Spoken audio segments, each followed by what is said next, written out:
Welcome back to Ghost Stories. Thank you for your support of my channel. Without further ado, let's start listening to today's story. At the bottom of a wild well. It's November now, it's rice harvest season in my hometown. From young to old, each person is busy with their own work. The adults do big things, the little ones do small things, from the dawn of the fifth watch until the western corner of the sky darkens and the sun disappears from the mountains. Everyone quickly rushes to work to have time to clean the house, buy clothes for Tet, but most especially to have time to go to the theater. Every year, about 2 to 3 weeks before Tet, many singing troupes from the district and province come to my village. They often perform plays such as The Path of Nawin Bar's Sword, the play Lan and Deep, The Lover on the Battlefield, The Cold Night of the Deserted Pagoda, at the banyan tree at the beginning of the village near Uncle Tam's house. And then the harvest ended. Every evening, as soon as the meal was finished, we children with 3 pointed heads would ask our parents to let us go out to the dike to catch fireflies. That's all I said, but actually, I and them went to see them sing. The singing troupe here makes the space here more lively than ever. The sound of drums, the sound of trumpets, the singing of singers, the sound of selling bandier, banyu, and the sound of offering goods. Mrs. Bay's water. We can only hear those sounds in the morning, so now we find it very interesting. I hope every day will be like this so that the village will be crowded, bustling, and full of light. After sitting on the cliff and waiting for a while, the showtime had come. The soldiers and generals stepped out with majestic figures. The majestic and heroic king sat on the throne, surrounded by beautiful concubines. Not long after the beginning of the play, the clouds began to turn black, the rain began to fall, big and small beads soaking into the shoulders, accompanied by flashes of lightning in a corner of the grey sky, and then waves of wind blew. Flying dust and sand. The boss saw that, so he had to apologize to everyone and promised to make up for it tomorrow night. We children went home with great disappointment, thinking we would see heroic performances between heroes and bandits, the scene of an old mother sitting on the porch waiting for her child to return from battle, the scene of Tui Ku risked her life to sell her body to save her tearful father. My friends and I had to drag ourselves home. Halfway there, the rain stopped and the moon gradually appeared. Even though there were 7 or 8 people, everyone in the group was afraid of ghosts even though they had never met them, but had only heard about them from family members. The road back to the village was dark and muddy. No matter how hard I tried to strain my eyes, I couldn't see anything but that vast, mysterious black space. The dew began to fall, the cold spread throughout the body to the tips of the fingers and ends of the hair. The ground is rough and jagged with large and small stones. If you step on sharp stones, you will only tear the skin and bleed. The way back was difficult, and we still had to pass by the cemetery. The graves here were dense, crowded together like a forest of tombstones. The incense sticks of the incense bowls of many graves have long since fallen apart because no one came to visit them, and also because the rain and wind affected them, making them even more dirty and undignified. There are some that have been dug up, but it's unclear who did it. These graves, I heard from her, date back to the time when the French and American invaders bombed hundreds of people to death. Even under my feet, there might be a B-52 bomb. Deep inside, the grass grows up to cover the graves. Under the weak light of the moon, everything here becomes more and more dim. From afar, looking into this deserted area, mango and neem trees stand, towering as if there were a group of tall people hiding inside, staring out.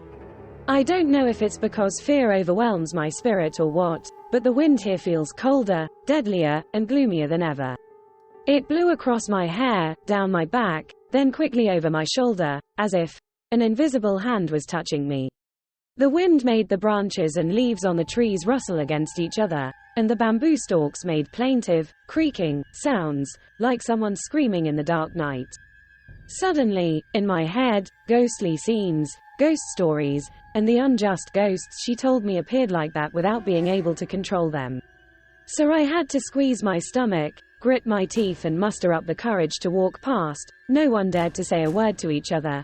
Breathing was now even more difficult than my chest, as if someone was squeezing it tightly. The road ahead. It's dark, deep, and there's no one here, just grass and trees.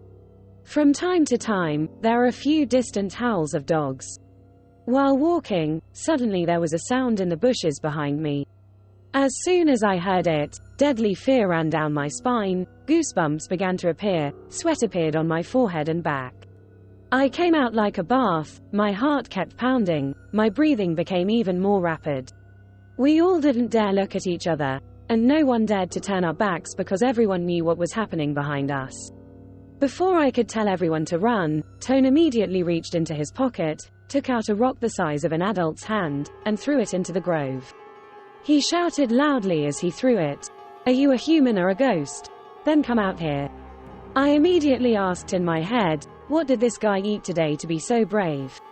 He is usually very cowardly, wouldn't he dare to do something like this? Right after that provocative statement, there was silence in the bushes, completely different from its initial scary appearance. We all breathed a sigh of relief, thinking it was probably a snake or a wild cat hunting at night. As soon as I lifted my foot and didn't have time to look back, immediately behind me a blurry white shadow appeared, running across the other side of the road. The only flashlight in Ben's hand suddenly turned off. I immediately shouted loudly in extreme fear, "Ghost, ghost. Run quickly, quickly." As soon as the sound ended, the shadow pounced out, its long black hair covered half of its face, its white shirt obscured its legs. Even under the weak light of the moon, I could still see it. Its other side is clear. The face was pale, showing blue veins, its head tilted to the right, its deep, black eyes glared at me, its eyes were as cold and deadly as the wind from before. Looking at Tone, just now he was so aggressive and brave, now his face was as white as if there was not a drop of blood left. The rest of the kids looked no different from him. So the whole group, with 3 legs and 8 legs, crossed their legs over their heads and ran. Just like that, we rushed forward, no one dared to look back. Breathing becomes more and more difficult, sweat flows profusely and the cold wind blows in the desolate place, making the soul and spirit even more crazy and frightened. There was a guy running and crying loudly, "Mom, Mom. Save me, I will die." Mud on the road kept splashing on the face and body of the guy running behind. Sharp iron stones and thorny branches on the side of the road cut into the flesh, every drop of blood flew back and mixed with the wind. Running for a while, they also caught a glimpse of light ahead on the road, and the group kept running towards it. The more I ran, the closer the light became and the fear gradually disappeared. Suddenly there was a woman's voice calling loudly, "Nam, my name, where are you? Hiding from me to go to the theater, right?" In a state of panic and mental madness, I suddenly woke up because I knew the light in front of me was my mother. Running over, I hugged my mother and cried.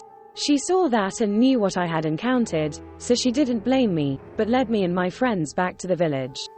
Each child went their separate ways, each holding their face and sobbing. The next morning I woke up, threw the blanket aside and yawned. Suddenly remembering the horrifying scene last night, I couldn't help but shiver. Before I could get out of bed, a voice suddenly came from the kitchen. "Nam, come down quickly and eat porridge, my mother." As soon as I heard it, I quickly responded, "Yes." As soon as I walked down to the kitchen and ate a few spoonfuls, Fook, in the group that went yesterday, hurriedly ran in to tell me the urgent news. "Do you know what? What's going on now?" Before I could wake up, you ran over. "Do you remember last night?" I remember. The ghost you and I saw last night was fake, created by the kids in the neighboring village." After listening, I angrily threw the spoon on the table. Damn it. Damn Flood. What enmity did I have with him that caused me to play so cruelly? Okay, I'll avenge our whole group. Night has fallen, and the troupe continues yesterday's performance. This time we had to starve and run away from home since the afternoon to go to that gravesite. Everything was fully prepared. Tone stole his sister's wig, Bin brought a white shirt, and I borrowed High's powder box. We sat and hid in the grave from late afternoon until the night of the performance. Everyone went home. As expected, the two, Prey, have finally arrived. I quickly put on the wig, used powder to make my face pale, and quickly put on a shirt. That's complete. These guys went without flashlights or sticks. One thing must be acknowledged, they were brave. Remembering last night, they were happy and laughing while I was scared and had to run for my life.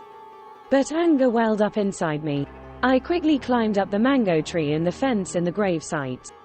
The two boys hid on both sides of the road, pretending to be howling dogs filled the air. They began to stand still, looking around frantically from the graveyard to the grass on the other side of the road. Taking advantage of them not paying attention, I immediately jumped down from the tree. The two guys were startled, screaming and running. But there was no way they could run because I was holding their clothes tightly. They didn't know what to do anymore, so they knelt down and worshipped. I bow to the ghost, please forgive me. I accidentally taught you, please forgive me. I swear, I won't disturb this place anymore. I immediately let go of my hand and laughed, while the two guys ran away, each screaming and running. I went back and asked Bin and Tone, "What? Are you two satisfied? Am I qualified to act in opera yet?" Ha. Suddenly not hearing anyone's answer, I asked loudly again. The answer to the question was the eerie silence of this place. I thought to myself that maybe they were bitten by mosquitoes, so they ran home early. Excited because I had just taken revenge on those two boys, I ran back to the well in the tomb and looked down to admire the results. I didn't expect that I would be able to bow with such skillful disguise. Looking down into the well, my heart would still have a heart attack, not to mention them. I quickly ran back to the village, crawled through the gap under the door, climbed into bed and slept until morning. The next day, I ran to Bin and Tone's house to tell them the scene at that time. When they arrived home, they saw their parents sitting on the bed crying bitterly. I ran to ask, "Miss Nam Hong, what's going on that makes you cry so much? Where are Tone and Bin?" Ms. Nam Hong said in a sob, "You're crying because they're here. They ran away last night and still haven't returned home. Where can they find them? Oh my God, I'm so miserable." Hearing this, I was startled and ran home with anxiety and fear weighing heavily on my shoulders. I silently asked, "Where did they go last night? They are so afraid of being beaten, how dare they hide until now?" Sitting on the bed, I suddenly remembered the well in the cemetery. I immediately ran to the back garden and asked her. She said that well has been there for a long time, my child. There was once a young girl who committed suicide because her parents chased her away because she was pregnant. No one in the village dared to go to that well, and that well had no water no matter how heavy the rain. My mind began to spin, my arms and legs became weak and unsteady. Remember the face in the well last night?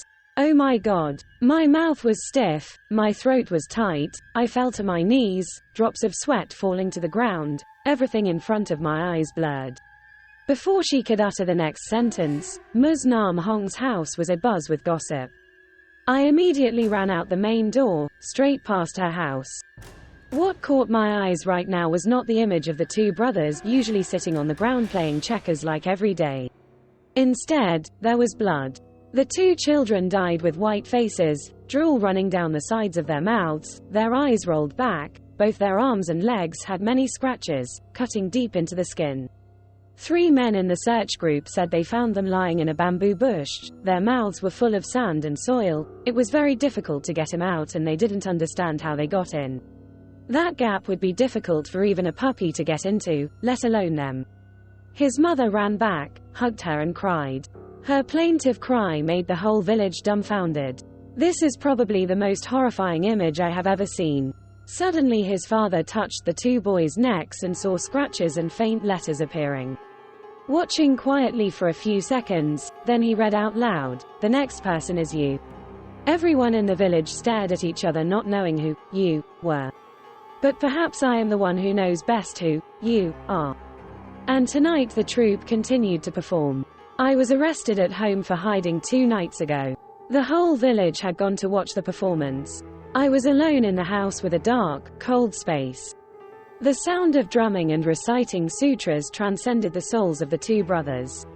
The wind outside kept blowing, causing the 2 windows to hit each other harshly, and the burning candle suddenly went out. Accompanied by that, a knock on the door rang out in the night, along with a woman's high-pitched whispering voice. The end. Thank you for taking the time to watch Ghost Stories video. Hopefully the content has brought you interesting and meaningful moments. Don't forget to like, share and subscribe to the Ghost Stories YouTube channel to follow the channel's next videos. See you in the next video. Have a good day.